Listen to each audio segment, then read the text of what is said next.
Je suis venue à la fête de famille que j'ai payée. Mes parents ont ri et m'ont dit, c'était hier. On t'apportera les restes. Je n'ai rien dit. Mais le lendemain, la police a parlé pour moi. Cette soirée-là, dans le froid mordant de Lyon, je ne savais pas encore que le silence assourdissant d'un restaurant vide serait le bruit le plus fort que j'ai jamais entendu. Ce n'était pas seulement la fin d'un repas qui n'a jamais eu lieu, c'était la fin de la femme que j'avais été pendant 38 ans. La fin de l'idiote. Avant que je vous raconte tout en détail, j'aimerais savoir d'où vous m'écoutez. Dites-moi dans les commentaires depuis quelle ville ou quel pays vous suivez mon histoire, et quelle heure il est chez vous en ce moment. C'est incroyable de penser que nous pouvons partager nos expériences à travers le monde. Maintenant, revenons à cette nuit qui a tout changé. Je conduisais à travers les rues pavées du Vieux Lyon, le cœur battant d'une anticipation nerveuse. J'avais réservé une salle privée au comptoir lyonnais, un de ces bouchons authentiques où l'on doit s'y prendre des semaines à l'avance. J'avais tout organisé. 18 personnes. J'avais même appelé 3 fois pour confirmer les options végétaliennes pour ma sœur, Coralie, et m'assurer qu'il n'y aurait pas de vin rouge près de ma tante Gisèle. J'avais versé un acompte de 800 €, puis payé le reste du repas, 1200 €, la semaine précédente. Un total de 2000 €. C'était une somme énorme, mais ça n'avait pas d'importance. Je venais d'obtenir une promotion importante dans mon cabinet financier, et pour la première fois, je voulais partager mon succès. J'espérais, dans un coin de mon cœur usé, que cette fois-ci, il serait fier de moi. Vraiment fier. Mon couple de 5 ans venait de se terminer, et ma famille, malgré tout, était la seule ancre qui me restait. Je m'accrochais à eux avec un désespoir silencieux. Le parking était vide. Étrangement, sinistrement vide pour un vendredi soir. Un sentiment de malaise s'est glissé en moi. J'ai vérifié mon téléphone. 19h02, j'étais à l'heure. J'ai relu le message de ma mère, Josiane, envoyé 3 jours plus tôt, confirmé pour vendredi, ma chérie. On a hâte. À l'intérieur, la chaleur et l'odeur de la cuisine lyonnaise m'ont accueilli, mais la salle était pleine de visages étrangers. Une jeune hôtesse au sourire professionnel a consulté son grand livre de réservation. Le nom, s'il vous plaît? Durand. Adeline Durand. Pour 18 personnes. Elle a froncé les sourcils, parcourant la page. Ah, la famille Durand. Mais vous étiez là hier soir. Jeudi. Le monde s'est arrêté. Le bruit des fourchettes sur les assiettes, les rires des autres tables, tout s'est estompé. Non, c'est impossible, ai-je murmuré. La réservation est pour ce soir. Vendredi. Elle m'a regardé avec une pointe de pitié. Je suis désolée, madame. Ils étaient bien là hier. Ils ont même apporté un gâteau. Ils avaient l'air de bien s'amuser. Je suis sortie, l'air froid de novembre me giflant le visage. J'ai appuyé sur le numéro de ma mère, les mains tremblantes. Elle a répondu à la 2e sonnerie, sa voix pétillante de fausse joie. Ma chérie. Comment vas-tu? Maman, où êtes-vous? Je suis au restaurant. Il y a eu une pause. Puis, ce rire. Un rire léger, aérien, le genre de rire qu'elle utilisait quand elle savait qu'elle avait fait quelque chose de mal mais ne voulait pas l'admettre. Oh, le restaurant. Ma chérie, c'était hier. On a pensé que tu étais trop occupée avec ta promotion, alors on s'est dit que tu ne viendrais pas, mon souffle s'est coupé. Mais ne t'inquiète pas, a-t-elle ajouté, comme si elle me faisait une faveur immense. On t'a gardé quelques restes. On te les déposera demain matin. J'ai raccroché. Je n'ai pas dit au revoir. Je n'ai rien dit. J'ai fixé le pavé humide, le téléphone toujours dans ma main. Ce n'était pas un malentendu. Ce n'était pas un oubli. C'était un message, aussi clair et tranchant qu'un éclat de verre. Et ce n'était que le début de ma prise de conscience. Ce n'était pas la première fois, bien sûr, que je me sentais utilisée. C'était simplement la première fois qu'il ne prenait même plus la peine de le cacher. Depuis des années, j'étais la banque de la famille. Pas la fille, pas la sœur. La banque. Tout a commencé après l'université. J'étais Adeline la sérieuse, celle qui avait décroché un bon poste dans la finance, qui avait un plan de carrière, qui épargnait. Ma sœur, Coralie, de 6 ans ma cadette, était Coralie la créative, Coralie la pleine de vie. Sa vie consistait à changer de projet comme de chemise, laissant derrière elle une traînée de dettes que je devais éponger. Je me souviens encore de la première fois. Elle m'avait appelé en larmes depuis son petit appartement dans le quartier de la Croix-Rousse. Adeline, je ne peux pas payer mon loyer ce mois-ci. Le propriétaire va me mettre à la porte. Juste ce mois-ci, je te le jure. J'avais transféré 600 € cette nuit-là, le cœur serré de pitié et d'un vague sentiment de supériorité. Juste un mois, s'est transformé en 18 mois. 18 mois où son loyer était prélevé directement sur mon compte, une ponction silencieuse sur mes rêves et mes projets. Ensuite, il y a eu sa voiture, une vieille Twingo qu'elle adorait. L'assurance était trop chère. J'ai payé. Son téléphone a été coupé. J'ai payé. Puis, il y a eu les 1500 € pour une formation de tatoueuse, sa véritable passion. Elle y est allée 3 semaines avant de décider que l'encre, finalement, ce n'était pas son truc. L'école n'a jamais remboursé les frais, et elle n'a jamais remboursé l'argent. Chaque fois que j'essayais d'aborder le sujet avec une infinie précaution, ma mère, Josiane, prenait immédiatement la défense de sa Benjamine. Elle soupirait, l'air accablé par ma mesquinerie. Adeline, arrête d'être si transactionnelle. C'est ta sœur. Toi, tu as de la chance, tu as un bon travail, une situation stable. Elle se cherche encore. Un peu de compassion. La compassion. Un mot qu'ils utilisaient comme une arme. Ma compassion était devenue une ligne de crédit illimitée. Mon succès n'était pas une source de fierté pour eux, mais une ressource à exploiter. Je travaillais 60 heures par semaine, je naviguais dans un monde de requins, non pas pour construire ma propre sécurité, mais pour financer la quête existentielle de ma sœur. Je me suis menti à moi-même pendant des années. Je me disais que c'était ça, la famille. S'entraider. Être là les uns pour les autres.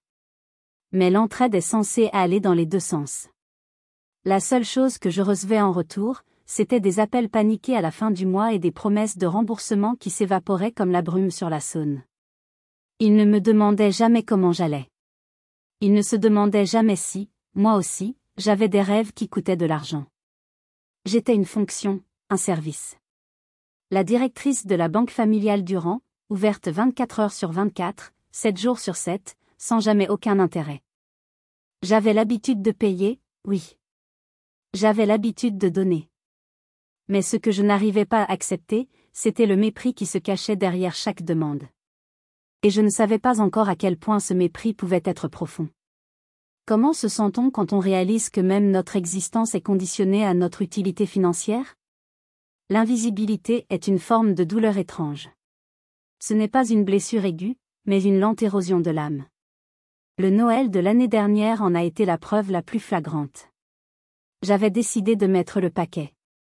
Je voulais leur montrer à quel point ils comptaient pour moi, espérant bêtement qu'un geste extravagant pourrait enfin acheter leur reconnaissance. J'ai dépensé près de 3000 €, une somme folle, presque toutes mes économies de fin d'année. Une montre de luxe pour mon père, Gérard, qui se plaignait toujours de la sienne. Un week-end en thalasso pour ma mère, qui disait être au bord du burn-out. Un sac de créateur pour Coralie, celui qu'elle postait sur Instagram toutes les semaines avec des cœurs dans les yeux. J'avais même pris le temps de penser à mon cousin, Bastien. C'est un garçon timide, un étudiant en histoire qui luttait pour trouver sa voie. Il ne demandait jamais rien. Je lui ai passé des heures au téléphone, l'aidant à refaire son CV, à préparer un entretien pour un stage dans un musée.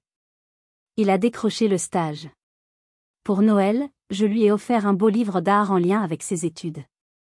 Le jour de Noël, l'échange de cadeaux a été un tourbillon de faux cris de joie et de papier déchiré. Mon père a à peine regardé la montre avant de la poser sur la table. Ma mère a dit que le spa était une gentille attention, mais qu'elle ne savait pas quand elle aurait le temps. Coralie a pris le sac, l'a à peine sorti de sa housse et a passé le reste de la soirée à prendre des selfies avec. Puis ce fut mon tour. Bastien, rouge de confusion, m'a tendu un petit paquet. À l'intérieur, une carte écrite à la main où il me remerciait du fond du cœur pour mon aide, et un petit cactus en pot. C'est pour ton bureau, a-t-il murmuré. Ça n'a pas besoin de beaucoup d'attention, comme ça, tu n'as pas à t'en soucier. C'était le cadeau le plus touchant que j'ai reçu. De mes parents et de ma sœur, j'ai eu un paquet commun. À l'intérieur, une boîte de chocolat Rocher, le genre qu'on achète à la caisse de Carrefour, et un cadre photo numérique. L'écran s'est allumé, affichant un diaporama de leurs vacances d'été à Arcachon. Des photos d'eux riant sur la plage, mangeant des glaces sur le port, posant devant la dune du Pilat. J'ai regardé défiler une dizaine de photos avant de réaliser. Je n'étais sur aucune d'elles. Ils étaient partis sans moi. J'ai senti un froid glacial m'envahir. J'ai levé les yeux du cadre, cherchant une explication dans leur regard. Ma mère a ri, ce petit rire désinvolte qui me tuait à chaque fois. Oh, ça! C'était une décision de dernière minute, ma chérie. Coralie avait un coup de blues, elle avait besoin de voir l'océan. On ne voulait pas te déranger, on sait que tu es toujours si occupée. Occupée. J'étais occupée à financer leur vie, leurs caprices, leur coup de blues. J'étais tellement occupée à être leur filet de sécurité que j'en avais oublié d'exister pour eux en tant que personne. J'ai souri, un sourire si faux qu'il me faisait mal aux joues, et j'ai dit, c'est une très belle photo. J'ai gardé ce cadre. Je l'ai mis dans mon entrée, non pas comme un souvenir, mais comme un avertissement. Un rappel quotidien que pour eux, mon absence n'était même pas remarquée. Mais même cet avertissement n'était pas suffisant pour me préparer à la vérité que j'allais bientôt découvrir. Qu'est-ce qui est pire que d'être oublié? Réaliser qu'on préférerait que vous ne soyez pas là du tout. La vérité la plus cruelle est souvent celle qu'on n'est pas censé entendre.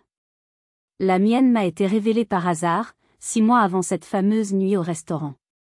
J'étais rentrée chez mes parents à Villeurbanne pour le week-end. La veille, j'avais fait un virement de 1200 € à Coralie. Elle avait fait un chèque sans provision et son propriétaire menaçait de porter plainte. C'était la crise habituelle, la panique habituelle, ma solution habituelle. J'étais épuisée, non pas par le travail, mais par ce rôle de sauveuse que je n'avais jamais demandé. Cette nuit-là, je n'arrivais pas à dormir. Je suis descendue à la cuisine vers minuit pour boire un verre d'eau. La maison était silencieuse, à l'exception d'un faible murmure provenant du salon. Ils étaient encore debout. Je me suis arrêtée dans le couloir obscur, ne voulant pas les déranger. Et c'est là que je les ai entendus. La première voix était celle de Coralie, pleine d'un mépris condescendant. Elle adore jouer les martyrs, c'est incroyable. On dirait qu'elle prend plaisir à nous voir galérer pour ensuite arriver sur son cheval blanc. C'est pathétique, honnêtement. Le cœur a commencé à me battre dans la poitrine. Je suis restée immobile, collée contre le mur froid. Puis la voix de ma mère, complice. Je sais, ma chérie. Elle a toujours été comme ça. Elle agit comme si elle était notre sauveuse, juste parce qu'elle a un peu plus d'argent. Elle pense que ça lui donne le droit de nous juger. Le verre d'eau tremblait dans ma main. Et enfin, la voix de mon père. Et son rire. Un petit rire gras, suffisant, qui m'a glacé le sang plus que n'importe quel cri. Laisse-la payer, a-t-il dit, comme s'il parlait d'une chose et non de sa propre fille. Laisse-la faire. Elle a presque 40 ans, elle n'est même pas mariée, pas d'enfant. Son travail de bureau ennuyeux, c'est toute sa vie. Qu'est-ce que tu veux qu'elle fasse d'autre de son argent? Au moins, comme ça, il sert à quelque chose. Le coup final est venu de Coralie. Elle pense qu'on ne pourrait pas s'en sortir sans elle. S'il te plaît.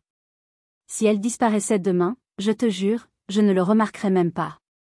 Le silence qui a suivi a été pire que les mots. Personne n'a protesté. Personne ne l'a contredite. Je suis restée là, dans le noir, pendant ce qui m'a semblé une éternité. Chaque mot était un éclat de verre planté dans ma chair. Pas marié. Travail ennuyeux. Utile. Disparaître. Ce n'était pas seulement de l'ingratitude. C'était un mépris total pour mon existence même. J'étais un portefeuille. Une commodité. Une chose. Je suis remontée sans faire de bruit, j'ai posé le verre que je n'avais pas bu, et je me suis allongée dans le lit de mon enfance. Je n'ai pas pleuré. Les larmes semblaient une réaction trop faible pour une douleur aussi profonde. C'était comme si mon cœur s'était transformé en pierre. Le lendemain matin, ma mère a fait des crêpes, me souriant comme si de rien n'était. Mon père a lu son journal. Coralie a parlé de son nouveau projet de devenir céramiste. Et moi, j'ai souri, j'ai mangé, et je suis partie avant midi.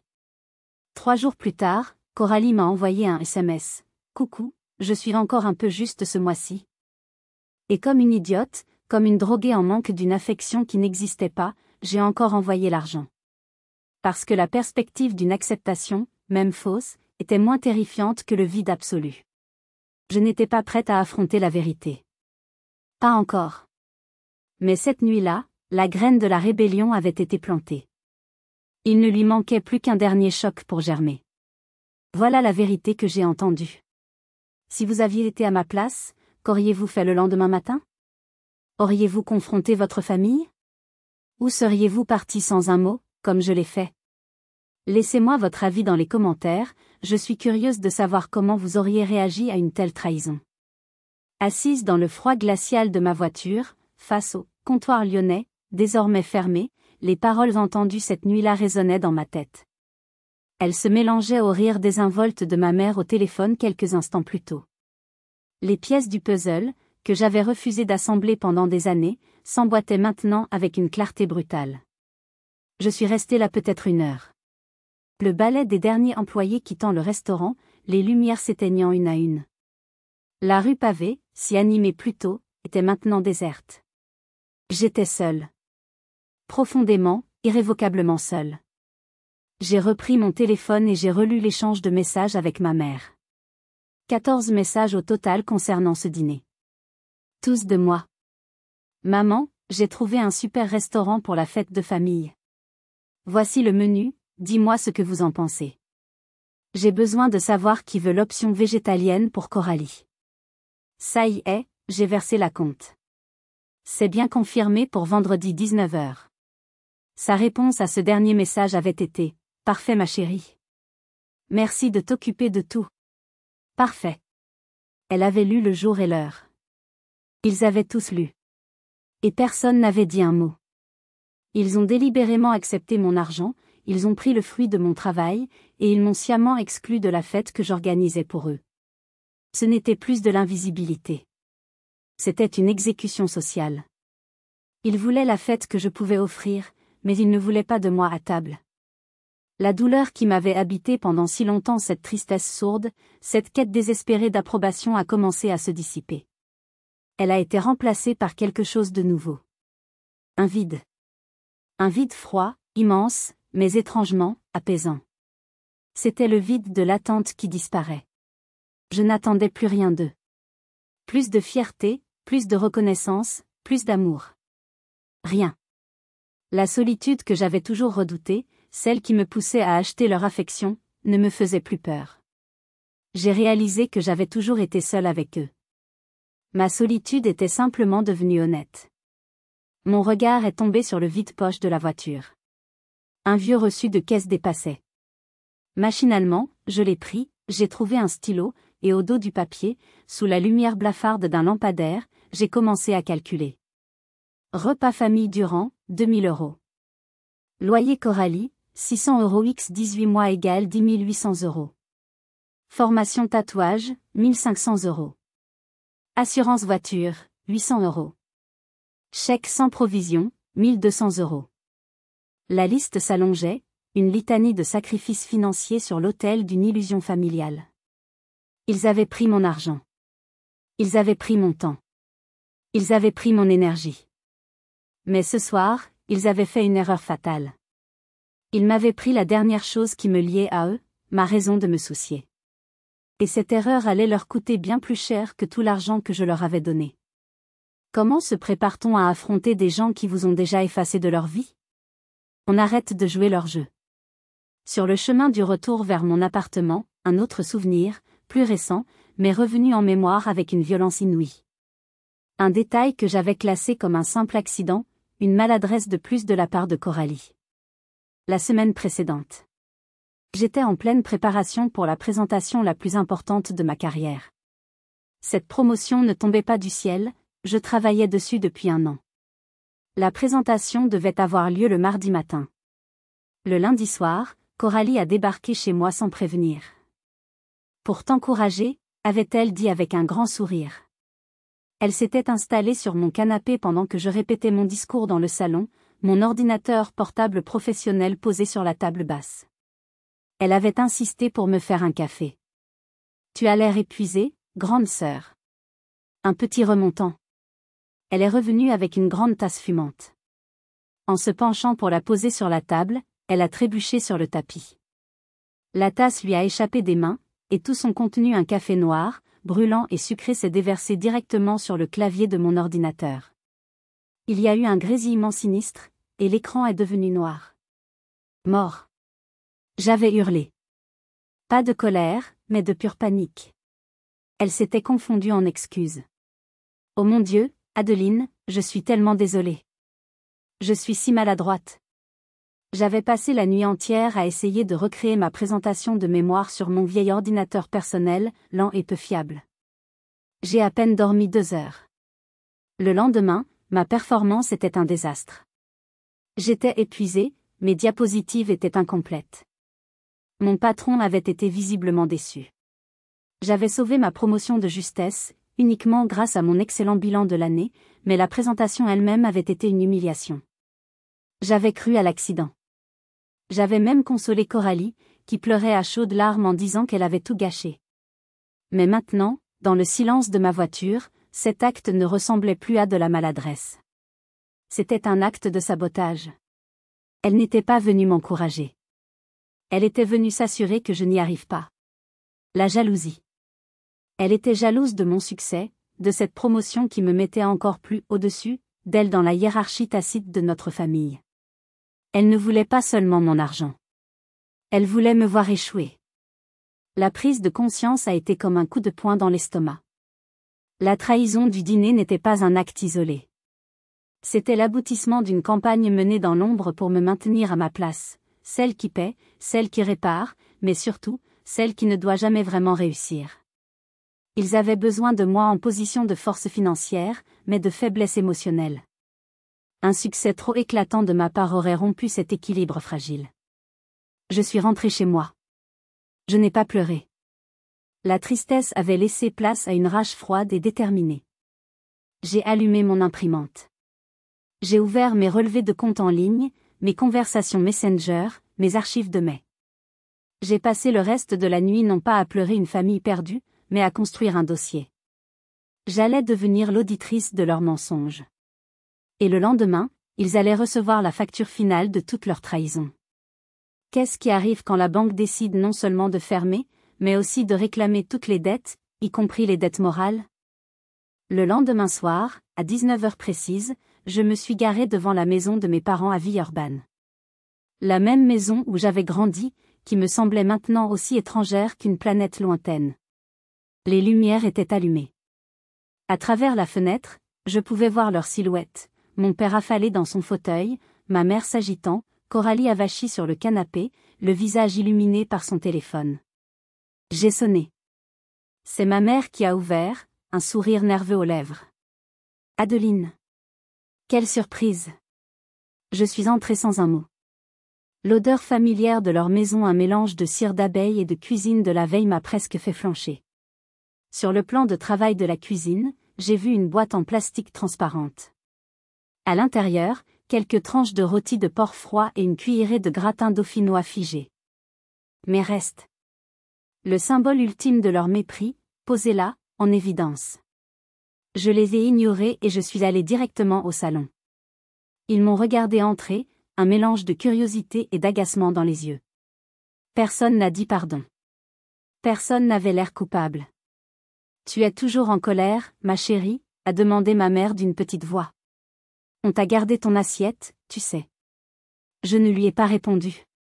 J'ai sorti de mon grand sac à main une enveloppe à 4 blanches et épaisse. Je l'ai posée fermement sur la table basse, juste à côté de la télécommande et d'un tas de vieux magazines. Le bruit sec a fait sursauter Coralie. Elle a plissé les yeux. C'est quoi ça?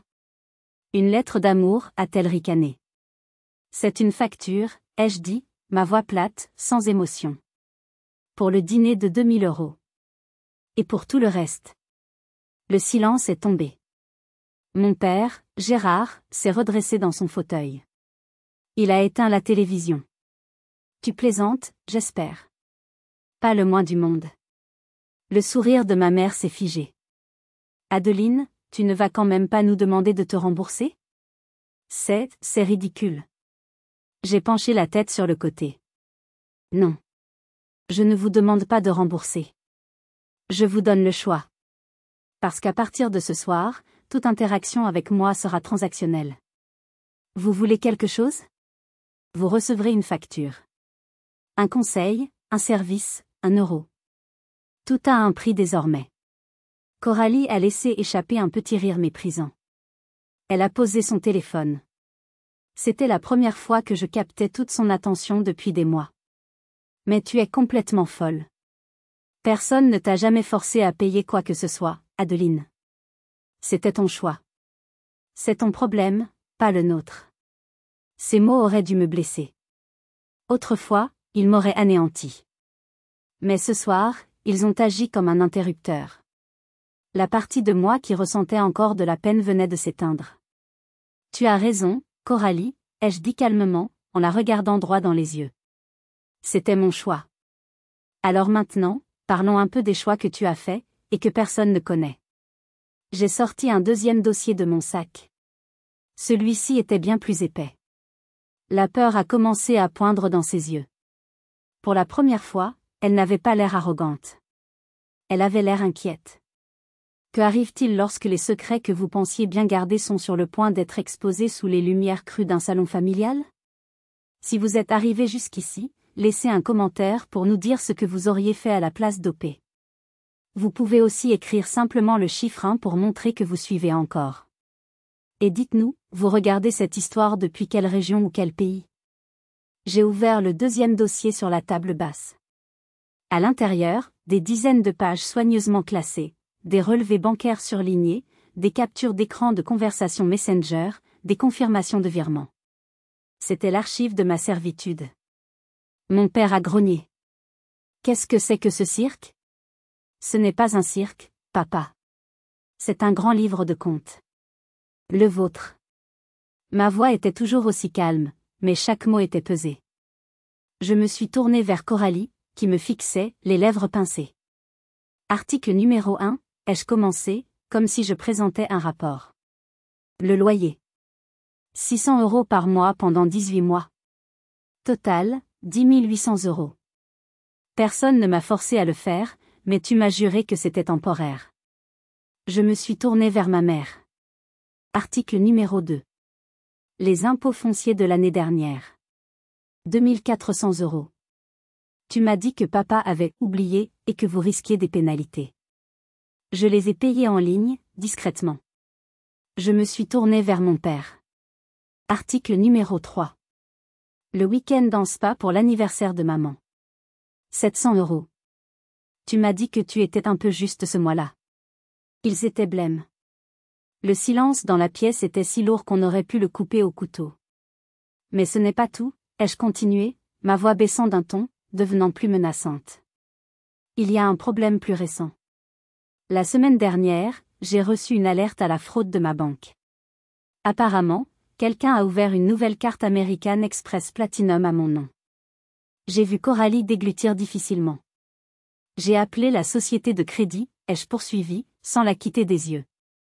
C'est une procédure standard. Ils m'ont demandé de confirmer l'adresse de livraison de la carte. Et quelle ne fut pas ma surprise de découvrir que cette adresse est celle de cette maison. Ma mère a porté une main à sa bouche.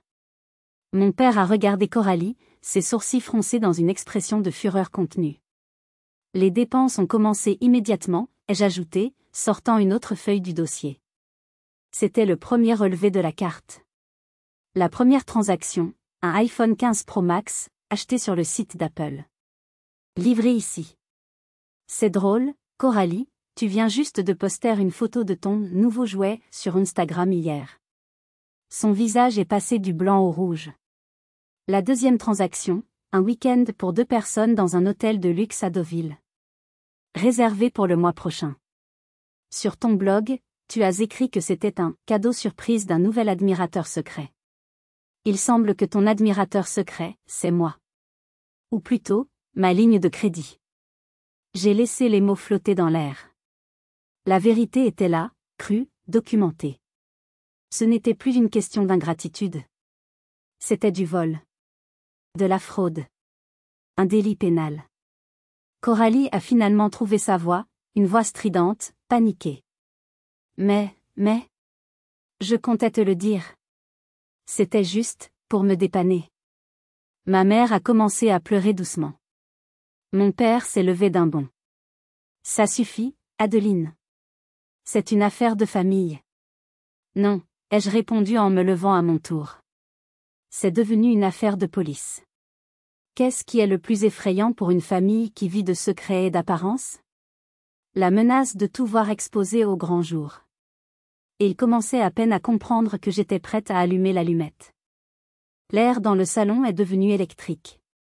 Coralie, acculée, a tenté une dernière carte, l'attaque. Tu fais tout ça pour ça?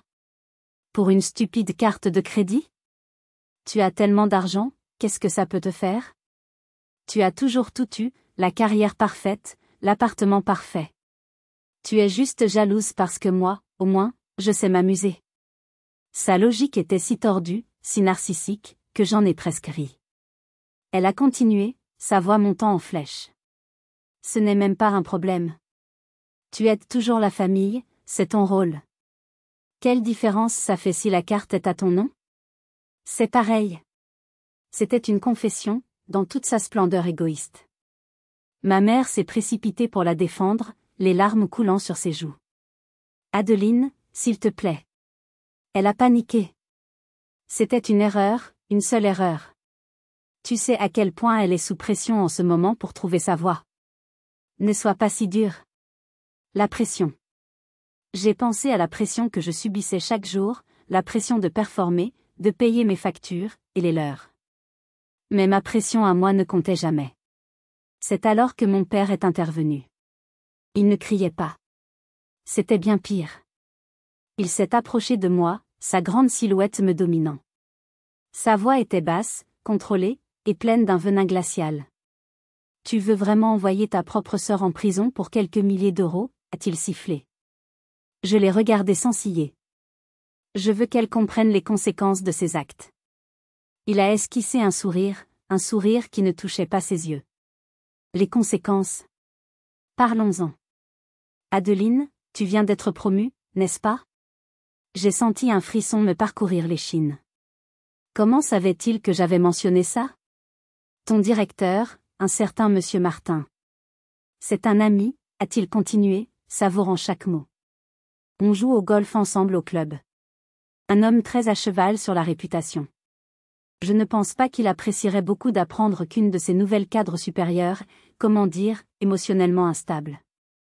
Le genre de personne qui porte plainte contre sa propre famille pour une dispute insignifiante. Le chantage. Brutal, direct. Il menaçait de détruire la seule chose qui me restait, la seule chose que j'avais construite par moi-même, ma carrière. Le fameux piston, les relations, utilisées non pas pour aider, mais pour détruire. Un simple coup de fil, Adeline, a-t-il murmuré, son visage à quelques centimètres du mien. Un petit mot à l'oreille de Martin sur tes problèmes personnels. Et ta belle promotion pourrait s'envoler aussi vite qu'elle est arrivée. Alors, tu vas ranger tes petits papiers, oublier cette histoire, et on va gérer ça en famille. Compris? Il pensait m'avoir eu. Il pensait que la peur de perdre mon travail, ma seule source de fierté et d'indépendance, serait plus forte que ma colère. Il avait l'habitude que je cède. Que je paie. Que je me taise. Il avait tort. Cette menace n'a pas ravivé ma peur. Elle a éteint la dernière étincelle de respect que j'avais pour lui. Il n'était pas un père protégeant sa fille. Il était un tyran protégeant sa complice. J'ai reculé d'un pas, j'ai soutenu son regard et j'ai dit d'une voix qui ne tremblait même pas, « C'est trop tard pour ça, papa. » J'ai déposé une plainte officielle pour usurpation d'identité ce matin. Le visage de mon père s'est décomposé. La certitude a laissé place à l'incrédulité, puis à la panique. Qu'est-ce qui arrive quand un tyran réalise qu'il vient de perdre tout son pouvoir sur sa victime? La bombe était lâchée. Le silence qui a suivi était assourdissant. Coralie me regardait avec des yeux ronds, la bouche entr'ouverte. Ma mère a gémi, comme si on venait de la frapper. Mon père, pour la première fois de sa vie peut-être, semblait à court de mots. Tu as fait quoi ? A balbutié ma mère. J'ai signalé une fraude et un vol d'identité à la police nationale, ai-je répété, articulant chaque syllabe. Ils ont un dossier. C'est déjà dans le système. Tu détruis cette famille, a hurlé ma mère, retrouvant sa voix. Non, ai-je répondu, ma voix toujours aussi calme. Je refuse de la laisser continuer à me détruire. C'est à ce moment précis que la porte d'entrée s'est ouverte. Mon cousin Bastien est entré, tenant une perceuse à la main. Il était venu rendre un outil que mon père lui avait prêté. Il s'est arrêté net sur le seuil du salon, sentant immédiatement la tension insoutenable. Tous les regards se sont tournés vers lui. Il est devenu pâle, comprenant qu'il venait d'entrer au milieu d'une guerre. Mon père a été le premier à réagir, essayant de reprendre le contrôle. Bastien. Ce n'est pas le moment. Repasse plus tard. Nous avons une discussion privée. Il a presque craché le mot « privé ». Bastien a regardé le dossier sur la table, mon visage fermé, le visage décomposé de Coralie. Il a compris. Il a toujours été l'observateur silencieux de notre famille, celui qui voyait tout mais ne disait jamais rien. Il a hésité, visiblement terrifié. J'ai vu la lutte dans ses yeux. La peur de mon père, la loyauté familiale, et autre chose. La culpabilité. En fait, a-t-il commencé, sa voix à peine audible. Je devrais peut-être dire quelque chose. Coralie lui a lancé un regard meurtrier. Toi, mêle-toi de tes affaires. Mais Bastien m'a regardé, moi. Et j'ai su que le CV que je l'avais aidé à préparer, les heures passées à l'encourager, avait créé un lien que l'argent ne pouvait acheter. Un lien de respect. Il a pris une profonde inspiration. Adeline, je suis désolé. Il s'est tourné vers mes parents. Tonton Gérard, tata Josiane. J'étais là la semaine dernière quand vous avez reçu le message d'Adeline confirmant la date du dîner. Le silence est revenu, encore plus lourd. J'ai entendu, a continué Bastien, sa voix gagnant en assurance. J'ai entendu Coralie se vanter d'avoir délibérément changé la date dans le groupe de discussion familiale, juste après qu'Adeline ait payé. Elle a dit qu'Adeline était trop coincée et trop bête pour vérifier. Et vous avez tous ri. C'était fini. La validation. La preuve irréfutable, venant d'un témoin oculaire. Ce n'était plus ma parole contre la leur.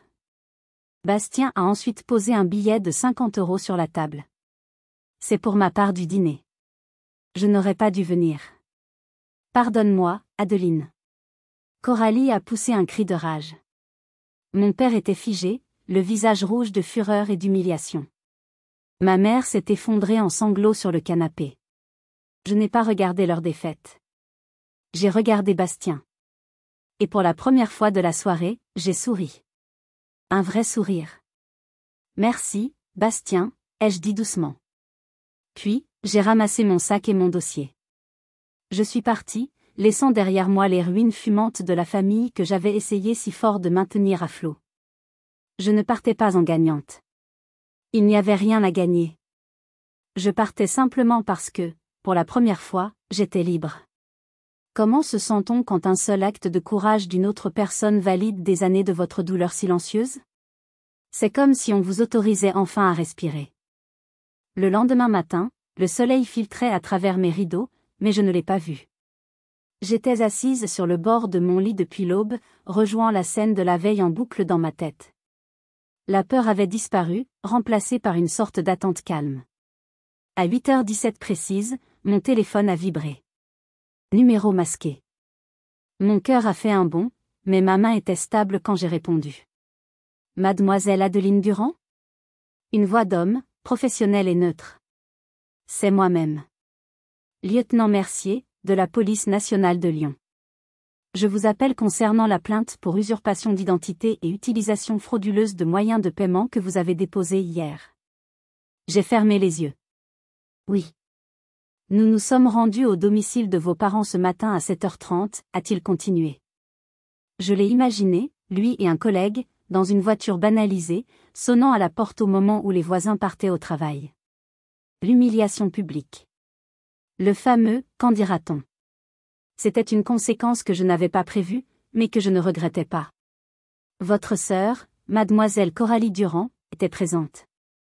Après quelques dénégations, elle a accepté de nous montrer son téléphone.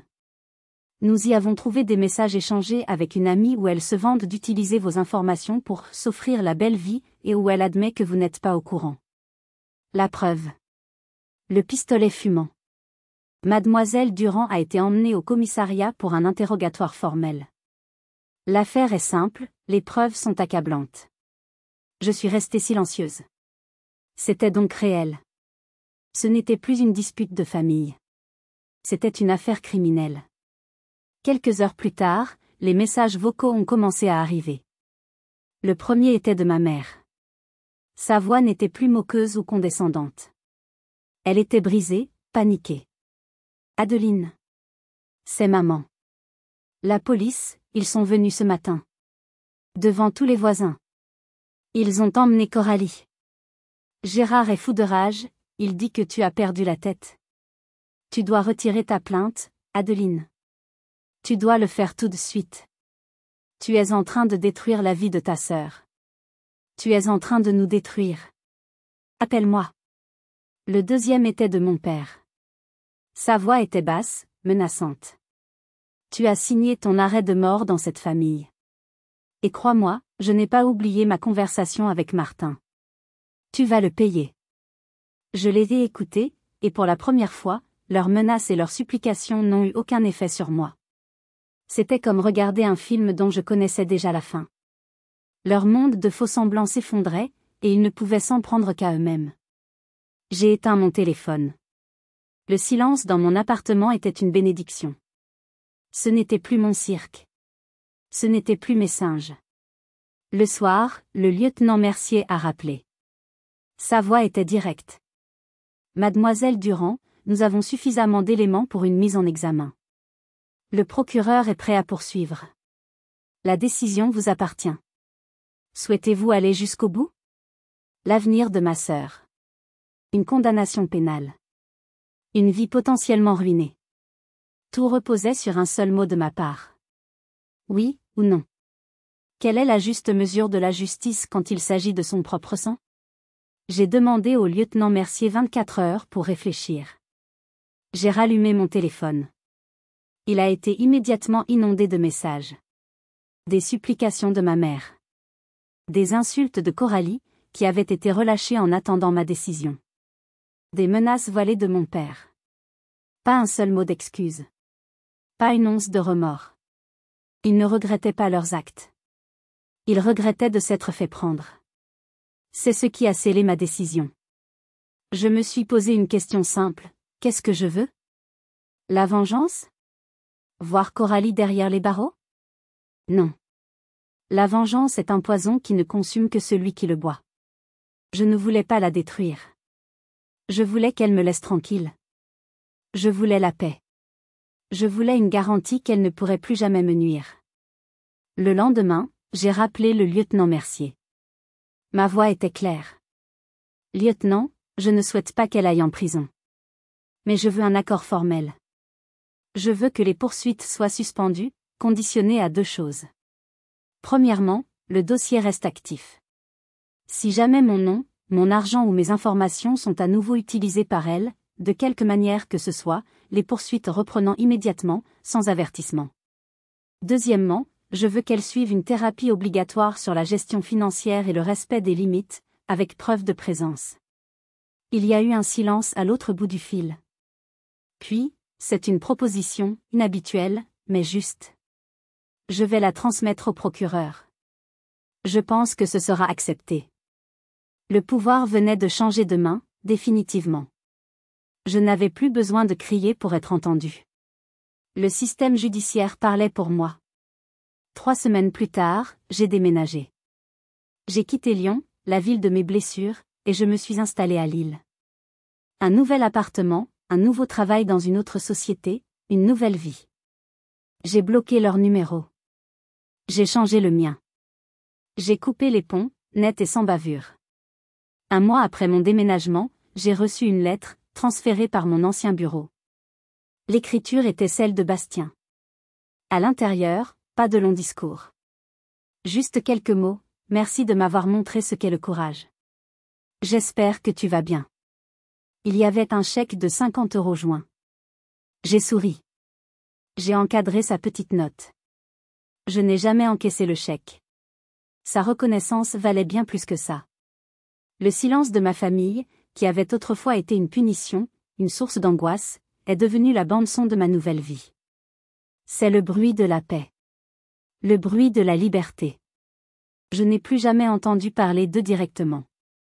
J'ai appris par un cousin éloigné que Coralie avait finalement dû trouver un vrai travail, que mes parents avaient dû vendre leur maison. Ce ne sont plus mes problèmes. La semaine dernière, dans un supermarché à Lille, une femme m'a reconnue. Une ancienne voisine de mes parents. Oh mon Dieu! Adeline Durand.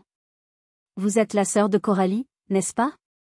J'ai senti un vieux pincement au cœur, une habitude. Puis je l'ai regardée, et j'ai souri. Un sourire sincère et léger.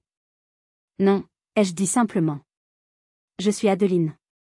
Parfois, la plus grande victoire n'est pas de gagner une bataille, mais de choisir de quitter la guerre. Choisir la paix plutôt que des excuses forcées, c'est se choisir soi-même. Vous ne leur devez aucune explication. Vous vous devez seulement de respirer. Mon histoire vous a-t-elle touché? Avez-vous déjà dû prendre une décision aussi radicale pour protéger votre santé mentale et financière? Dites-moi dans les commentaires ce que vous pensez de ma décision finale concernant Coralie. Si vous vous êtes reconnu dans ce combat, n'oubliez pas de laisser un like et de vous abonner pour ne pas vous sentir seul. Merci de m'avoir écouté.